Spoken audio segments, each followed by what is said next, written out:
할렐루야. 전국에 계시는 우리 교단의 장로님들 얼마나 수고가 많으시고 애쓰십니까? 코로나19 시대에 많은 교회들이 어려움을 겪고 있지만 우리 장로님들께서 귀한 역할을 감당하심으로 많은 교회들이 또 지켜지고 하나님의 은혜가 하는데 거하고 있는 줄 믿습니다. 오늘 이 시간에는 저와 함께 이 코로나19 시대에 우리 장로님들이 어떻게 또 사역을 감당해야 되고 어떤 마음의 자세로 또 교회를 지켜나가야 되는 것인가, 특별히 장로가 무엇인가라는 본질의 문제를 가지고 함께 은혜를 나누고자 합니다. 모쪼록 이 말씀을 통해서 장로로서의 사명을 다시 한번 되새기고 또 장로로서 나아가야 될 길을 다시 한번 이게 짚어보는 그런 귀한 되시기를 소망합니다. 오늘 본문의 말씀은 디모데전서 6장 12절입니다. 믿음의 선한 싸움을 싸우라. 영생을 취하라. 이를 위하여 내가 부르심을 받았고 많은 증인 앞에서 선한 증언을 하였도다.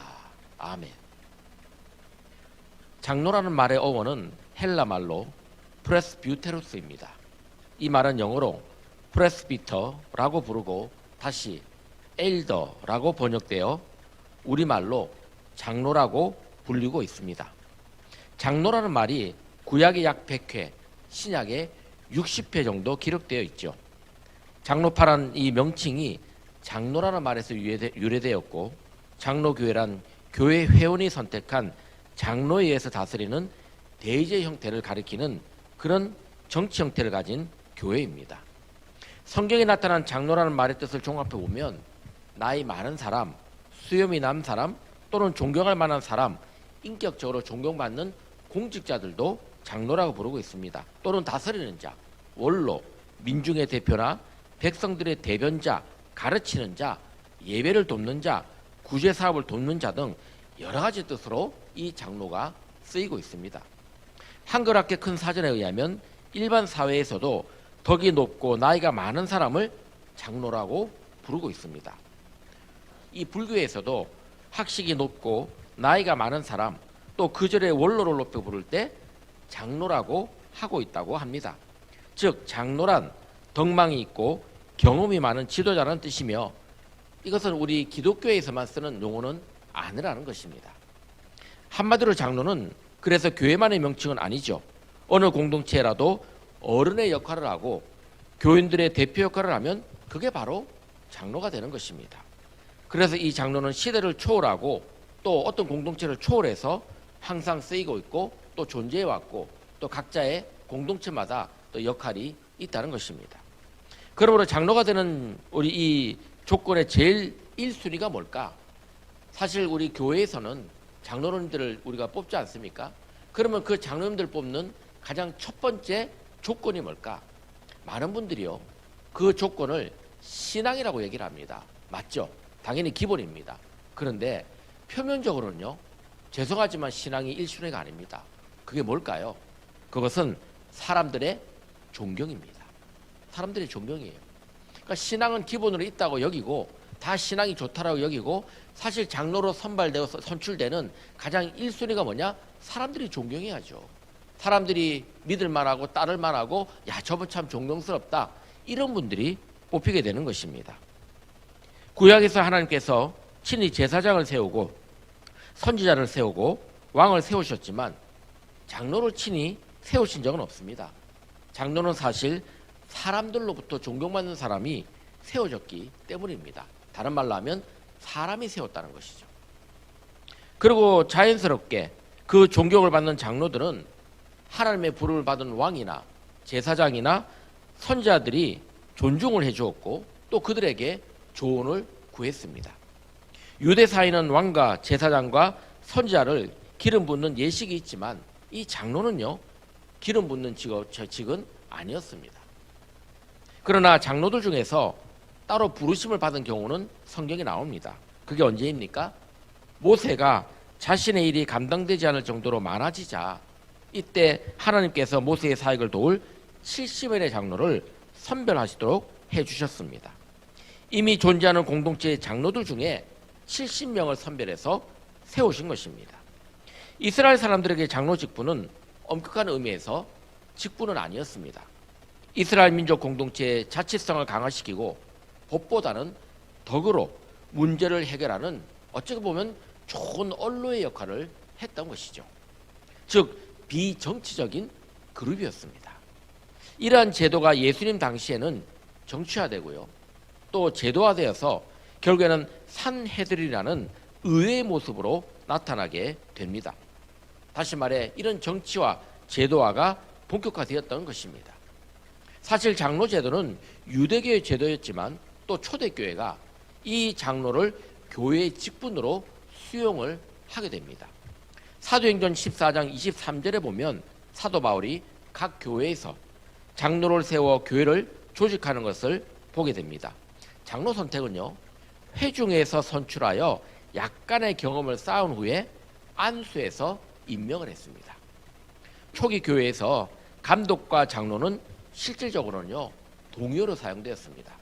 하지만 이것이 시간이 지나면서 분류가 되는데 감독은 교회를 영적으로 먹이고 말씀을 전하고 가르치는 일을 하고 장로는 교회를 예수의 몸된 교회를 유지시키기 위한 관리의 역할을 하게 됩니다. 점차 교회가 더욱 성장하면서 감독직이 뭐가 됩니까? 감독은 목회를 위해서 부름을 받은 목사라는 직책으로 바뀌게 되고요. 이름이 변경되는 것이죠. 장로는 교회 회중들의 송사 문제나 치리를 담당하는 직분으로 이해되게 되었습니다. 그런 이런 초기 교회, 초대교회 이런 장로의 제도가 사실은 이게 로만 가톨릭이 되면서 다시 말해 성직자 중심의 교회가 되면서 장로 제도는 사실상 사라지게 됩니다. 모든 것이 사제를 중심으로 교회가 운영되고 돌아갑니다. 일반 성도들은 그저 가르침을 받고 심지어는 성경도 함부로 읽어서는 안 되는 그런 존재로 취급을 받게 되는 것이죠. 그러다 보니까 사제들이 모든 권한을 쥐게 되고 사제들이 모든 교회 운영하는 것도 맡아서 하게 되고 그래서 장로들은 사실 그 역할이 사라지게 되면서 어떻게 보면 그냥 회중의 한 부분으로 자리 잡게 되고 심지어는 그 명칭도 사라지게 되었던 것입니다. 문제는요, 여기서 발생합니다. 성직자도 사람 아닙니까? 성직자도 엄연히 사람입니다. 신이 아닌데 이런 성직자 중심주의로 가다가 어떻게 됩니까? 마치 자신이 신의 완전한 대리자처럼 굴다가 결국에는 타락의 길을 걷게 됩니다. 여기에 문제가 있었던 거죠. 종교개혁이 일어난 핵심은 엄밀히 말해요, 이런 사제들, 성직자들의 타락 때문이었습니다. 이런 차원에서 개신교회에서 다시금 장로 제도가 도입되게 된 것입니다. 크게는 두 가지 이유를 가집니다. 첫 번째는 로만 가톨릭의 잘못을 답습하지 않기 위해서 프로테스탄트 개신교회에서 장로 제도를 세우게 됩니다. 교회에 지나친 성직주의, 교권주의를 통해 교황도 사람이기 때문에 사제들도 사람이기 때문에 타락하는 것을 많이 봤습니다. 아무리 교황이고 아무리 믿음이 좋아도 절대 권력은 반드시 타락한다는 것을 사람들이 경험했다는 것이죠. 권력이 집중된 사람이 타락하게 되면요, 어떻게 됩니까? 그 사람만 잘못되는 거 아닙니다. 그 사람이, 권력이 집중된 사람이 타락하면 그 공동체가 같이 무너집니다. 그것을 제어하고 조언하고 견제하는 역할이 존재하지 않았기 때문에 결국에는 그냥 망하는 길로, 타락의 길로 가는 것을 누구도 컨트롤하거나 제어하지 못한 이런 우를 범하게 되었다는 것이죠. 그래서 바로 이것을 제어하고 조언하고 견제하기 위해서 생긴 게 뭐다? 장로제도입니다. 장로제도. 두 번째는 뭐냐? 이 장로제도는요, 교회의 질서를 잡아주기 위해서 또 다시금 발생하게 됩니다. 성직자 한 사람으로서는 교회의 세세한 질서를 잡을 수가 없습니다. 어떻게 성직자 혼자서 다 감당하겠습니까? 회중이 많이 늘어나면 늘어날수록 또 교회가 복잡한 어떤 구조를 가지거나 어떤 정책 결정이 필요하면 인간의 머리에 혼자라서 안 되고 많은 사람들의 조언과 도움을 필요로 하게 됩니다. 또 여러 가지 안에서의 송사 문제나 여러 가지 인간들이 이해관계가 얽히게 되면 한 개인이 푸는 것보다는 여러 사람이 함께 머리를 맞대고 함께 기도하고 함께 하나님의 뜻을 물어서 그렇게 가야 될 필요성을 느끼게 되었던 것이죠. 그래서 이것을 보완해서 장로가 치례의 역할을 감당하게 되고 또 교회의 질서를 잡아주게 된 것입니다. 이것은 장로의 역할이 사실은 뒤집어 말하면 제한적이라는 의미도 담겨져 있습니다. 무슨 말인가? 목사와 장로의 직분적 차원에서 보면 엄연히 다르다는 것입니다. 목사의 직분은 장로보다 훨씬 포괄적이고 또 훨씬 그 범위가 넓습니다. 목사는요, 장로가 하는 일을 다 할 수가 있습니다. 그러니까 장로가 어떤 직을 맡든 간에 목사는 그 일을 다 감당할 수가 있다는 것이죠. 목회뿐만 아니라 치리와 행정도 한다는 것입니다. 그러나 장로는 목사의 목회권은 침범할 수 없습니다. 이게 초대교회 정신과 맞냐 안 맞냐를 따질 필요는 없죠.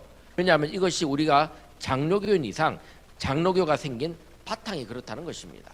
그래서 장로님들에게는요, 주어진 그 중요한 역할들, 교회의 질서를 바로잡고 치리하는 그 역할들에 한해서 주어지게 됩니다. 물론 오늘날 현대교회는요, 위원회라는 제도를 만들어 가지고 교회 운영을 장로님들이 위원장이 되어서 이제 교회 운영을 세부적으로 또 전문적으로 하는 역할도 생기게 되었는데, 그거는 일종의 이제 가지치고요. 핵심은 뭐냐? 핵심은 교회의 질서를 잡는 것, 치리를 하는 것, 목사님을 도와서 그 역할을 하는 것으로 이 장로 제도가 생기게 되었다는 것입니다. 따라서 칼뱅이나 존 녹스 또는 찌빙길리 같은 장로교의 설립자들은 장로의 독립성을 위해 장로교를 세운 것이 아니라 목회자가 인간적 한계를 보완하고 교회가 어지러지지 않도록 바로 잡아주는 역할을 하기 위해서 세워진 것입니다. 그러니까 장로님들이 우리가 장로들인데 우리 마음대로 왜 못하냐, 이게 아니란 거죠. 장로님들은요, 죄송하지만 독립적이지 않습니다. 장로님들은 목회자의 목회를 도와주기 위해서, 또 목회자가 목회를 바르게 하기 위해서 그 역할을 보조해주고 섬겨주고 함께 도와주는 그런 역할로 세워졌다는 것입니다. 더 정확히 말하면 목회자가 목회를 원활히 할 수 있고 타락하는 것을 방지하기 위해서 장로의 역할이 세워졌다고 또 볼 수가 있는 것입니다. 그럼 실제적으로 오늘날 교회에서 장로는 어떤 존재인가? 사실 디모데전서 5장에 보면 이 장로의 자격에 대해서 잘 나와 있습니다. 그러나 지금 이 자리는 그 자격을 말씀드리는 게 아니라 오늘날 교회가 바라보고 또 필요로 하는 장로가 어떤 역할을 해야 하는가를 말씀드리고자 하는 것입니다. 이것은 아마 제가 방금 말씀드린 거하고 중초면 되겠지만 그럼에도 불구하고 중요합니다. 첫 번째 장로의 역할은 뭐냐? 교회 수호입니다. 무슨 일이 있어도 교회를 지키는 것이 장로의 역할입니다. 장로는 교인들이 뽑아준 대표입니다. 착각하지 마시기 바랍니다. 목사가 장로를 뽑지 않습니다. 흔히들 목사님들이 자기의 목회 철학과 맞는 사람을 세우기 위해서, 아니면 자신의 말을 잘 듣는 사람을 세우기 위해서 뜻에 맞는 장로를 본인의 마음대로, 예를 들어 카리스마 강한 목사님이나 교회의 어떤 정권을 갖고 있는 목사님들이 자신의 뜻에 맞는 장로를 세우는 경우가 많이 있습니다. 물론 그렇게 되면 뭐 일은 잘 돌아가겠죠. 목사님과 호흡은 잘 맞겠죠. 또 어떻게 면에서 보면 좀 심하게 말하면 목사인데 그냥 예스맨이 되는 그런 장로님도 많이 생기겠죠. 그러나 그보다는요, 더 중요한 게 뭐냐? 목사가 뽑아주는 그런 교권주의적인 장로가 아니라 정말 장로는 누구로부터 뽑히냐? 성도들로부터.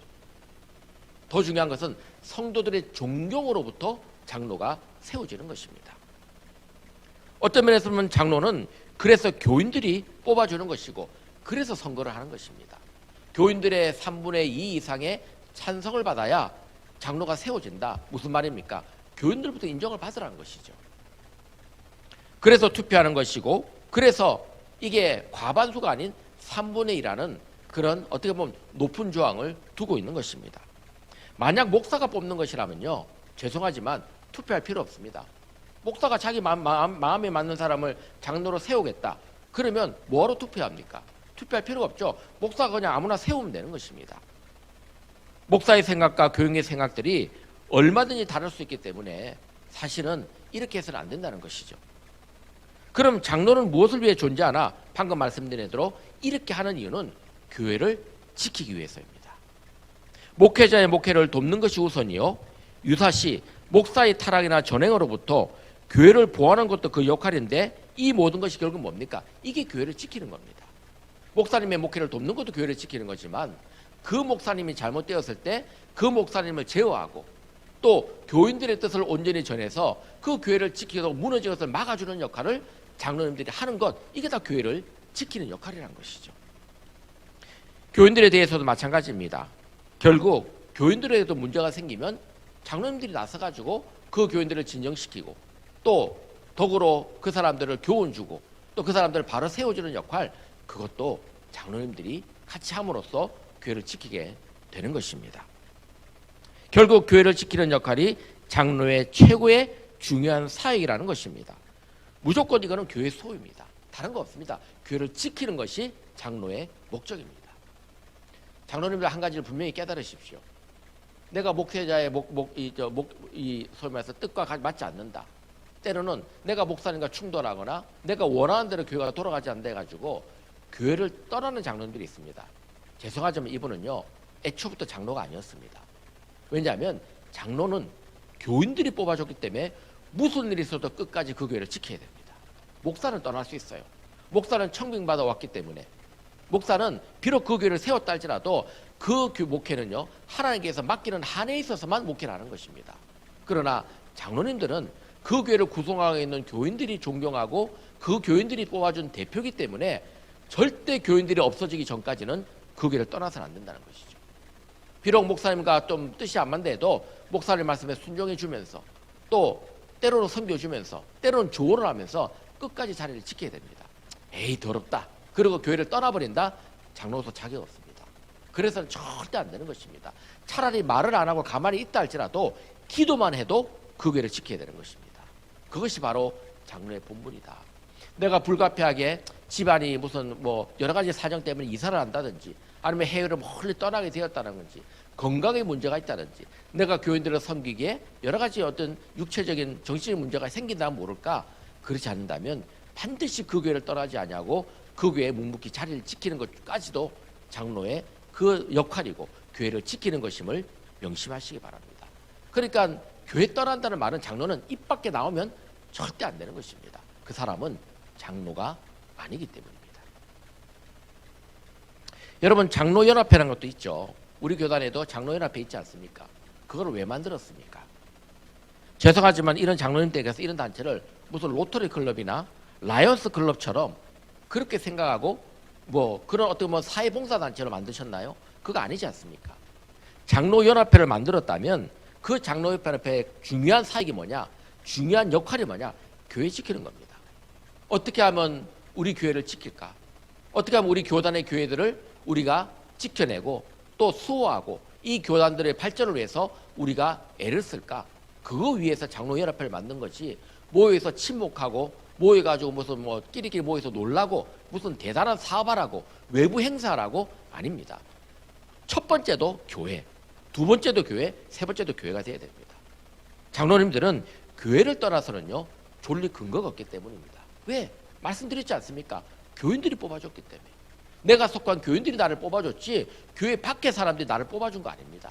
그러면 철저하게 그 근거는 교인들에게 바탕을 두고 있어야 되는 것입니다. 본질을 어떻게 보면 우리가 잃어가지 않으려면 우리가 이 장로가 어떻게 세워졌고 내가 누구로부터 장로라는 선출을 받게 되는가를 늘 잊지 않고 살아가야 됩니다. 개인적으로는요, 죄송합니다, 제일 싫어하는 장로님들이 어떤 유형이냐, 교인들로부터 세움받은 장로님인데 세상의 사역은요 바깥에 사는 겁니다. 그러니까 자기 교회는 섬길 생각을 하지 아니하고 교인들부터 뽑힘을 받았는데 자기 교회 교인들은 돌보지 아니하고 다 외부 행사만 다니는 겁니다. 바깥에 보도 총회 일하고 노예 일하고 바깥 일을 다니는 거죠. 물론 중요합니다. 그러나 그런 일을 잘 하시려면 먼저 교회를 잘 섬겨야 됩니다. 교회를 잘 섬기면서 그런 일을 한다 그러면 문제 없습니다. 얼마나 아름답습니까? 교회 일도 열심히 하고 교회를 잘 섬기면서 노예 일도 하고 총회 일도 하고 또 바깥 일을 한다. 얼마나 귀합니까? 그런데 교회는 팽개쳐버립니다. 자기가 뽑아준 교인들이 있는데 그 교인들 쳐다도 안 봅니다. 그러고는 바깥에 나가서 무슨 노예를 한다, 총회를 한다, 내가 어디 무슨 자리를 맡았다. 이거는요, 죄송하지만 이것도 장로로서의 자격이 없는 것입니다. 이것을 분명히 이해하시고 인지하시기 바랍니다. 결국 교회를 섬기는 연장선상에서 이 모든 일들이 이루어져야 함을 잊지 마시기를 소망합니다. 두 번째입니다. 장로는 두 번째로 어떤 역할을 해야 되는 분인가? 두 번째는요, 교회를 행복하게 만드셔야 됩니다. 다시 말해, 더 정확하게 말하면 교회 교인들을 행복하게 만드는 것이 장로의 역할입니다. 교인들이 장로님을 어떻게 생각하는지 돌아보시면 잘 압니다. 교인들 있잖아요. 그 교인들이 나를 지금 어떻게 보고 있는가? 나를 보면 슬슬 눈치만 보고 피해 다니는가? 내 앞에서 말을 제대로 지금 못하고 있는가? 나만 보면 뒤에서 손대고 뭐 저 사람 하면서 그러고 있는 것인가? 본인을 보셔야 됩니다. 그런데 내가 교회를 가니까 장로님 하고 사람들이 달려와서 인사하고 장로님 때문에 행복합니다. 장로님 잘 지내셨습니까? 장로님 저를 위해서 기도해 주십시오. 이런 얘기를 많이 듣는 장로님, 이분이 진짜입니다. 이분이 진짜죠. 그래서 이런 분들은 어떤 분이냐? 교인들을 행복하게 해주는 그런 장로님. 우리 장로님 하면서 그 얘기를 듣는 그 장로님은 교인들을 행복하게 해주는 그런 장로님이라는 것입니다. 바로 여기에 장로님들의 사명이 있다는 것이죠. 교인들이 나를 뽑아줬으면, 나를 하나님의 은혜 안에서 선출해줬으면 나는 뭐다? 우리 교인들을 행복하게 만들어줄 의무가 있다. 목회자의 목회가 못마땅해도 목회자의 욕하면 절대 안 됩니다. 다른 말로 하면 교인들 앞에서요, 그 목회자에 대해서 불평을 하면 안 된다는 거죠. 그런 사람들은 교인들이 안 좋아합니다. 죄송하지만요, 내가 목사님하고 목회를 같이 하는데, 목회를 돕고 있는데 목사님 마음에 안 들어. 그렇다고 교인들에게 목사님이 험담을 하고 하잖아요. 목사님들이 교인들이 앞에서 동조를 해줄지 몰라도 절대 그런 장로 좋아하지 않습니다. 왜 그럴까요? 장로님부터 그럴 때를 한번 살아보십시오 라고 요구하는 거죠. 장로님이 목사님을 능가하는 인격자가 되기를 바라고, 목사님을 능가하는 덕자가 되기를 바라기 때문에 오히려 목사님을 험담하고 그렇게 하는 장로님들 말은 들어줄지 몰라도 좋아하지 않는다는 것이죠. 교인들은 행복하지 않습니다. 목회자의 부족을 장로님이 채워준다면 교인들이 어떻게 하겠습니까? 존경하는 겁니다. 교인들도 알아요. 자기의 목사님들이 부족하면 부족하다는 걸 다 알고 있습니다. 그런데 그 부족한 목사님을 장로님들이요, 은혜로, 덕으로 채워줘 보십시오. 우리 목사님 그래도 이렇게 연약한 면이 있지만 그래서 내가 장로로 뽑힌 거 아닌가? 이런 것을 돕기 위해서 내가 한 거 아닌가? 만약에 도와주시면 교인들은요, 그 장로님을 엄청나게 존경하게 됩니다. 이게 누가 가르쳤습니까? 예수님께서 가르치신 길입니다. 자기를 낮추고 또 자기를 어떻게 보면 겸손하게 내려감으로 섬겨주는 모습. 비록 자기가 세상에서는 이름이 있고 세상에서 큰 사업을 하고 세상에서는 이름을 알아주는 장로지만, 그러나 교회에서는 어떻게 보면 교인들을 잘 사랑해주고 목사님의 목회를 이렇게 섬겨주고 도와주는 그런 역할. 그 속에서 뭐가 나옵니까? 하나님의 은혜가 나오고 예수의 사랑이 나오고 성령님의 감동이 그 속에서 샘솟듯이 나오는 것입니다. 여러분, 우리가 잘 아는 조만식 장로님 얘기 있죠. 뭐 그거는 아마 아는 분들이 많이 계실 겁니다. 조만식 장로님이 주기철 목사님의 스승 아닙니까? 그럼에도 불구하고 그 조만식 장로님이 예배 시간 늦어가지고 살금살금 들어오다가 주기철 목사님이 장로님 그 자리에 신발 들고 서 계십시오 라고 하니까 그 세상에 그 높으신 스승님께서, 주기철 목사님의 스승님께서 그 신발을 들고 몇 시간을 서 있었다니까. 그러고는 마지막에 장로님 기도하십시오. 그러니까 그 조만식 장로님이 눈물을 흘리면서 주님, 제가 예배 시간에 늦었습니다. 주의 종의 마음을 아프게 했으면서 눈물을 기도하지 않았습니까? 사람들은 누구를 존경했습니까? 조만식 장로님을 존경했습니다. 그분이 틀려서가 아닙니다.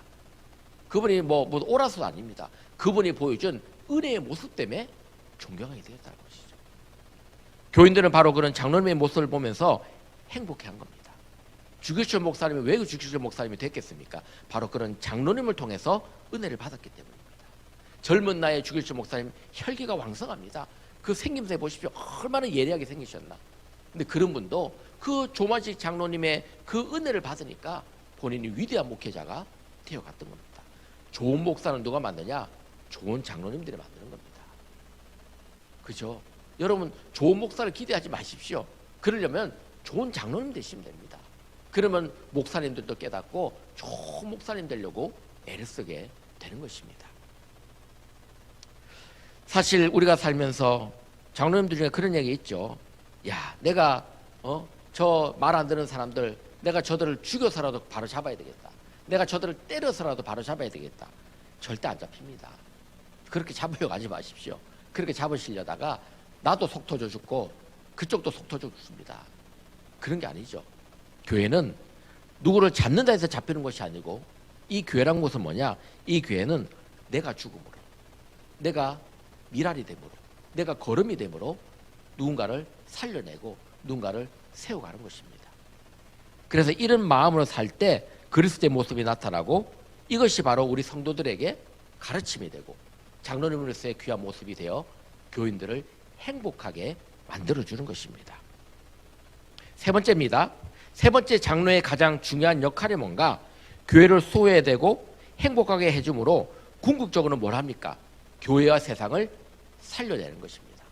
여러분, 이것은 교회만 살려내는 거 아닙니다. 세 번째는 뭐냐면 세상도 같이 살려내야 됩니다. 이것은 교회와 세상을 이어주는 역할을 장로님들이 해야 됨을 의미하고 있습니다. 목사는 천이 없어도요, 교회만 바라보는 사람입니다. 저는요, 목사입니다. 그러니까 저는 천이 없어도 교회만 바라봐야 됩니다. 제가 세상에 직업을 갖고 있지 않습니다. 그죠? 저는 세상에 나가서 활동하는 것도 아닙니다. 저는 목회를 하라고 부름받은 사람입니다. 그러니까 제 모든 관심과 눈은 교회에 맞춰져 있습니다. 그러나 장로님들은요, 교회에서 장로를 세움 받았지만 그에 왜 장로님들이 세상에서의 또 직업을 갖고 계신가? 세상과 교회를 이어주는 가교 역할을 해주는 것입니다. 그래서 교회를 살릴 뿐만 아니라 세상도 살리는 역할을 장로님들이 하셔야 되는 것입니다.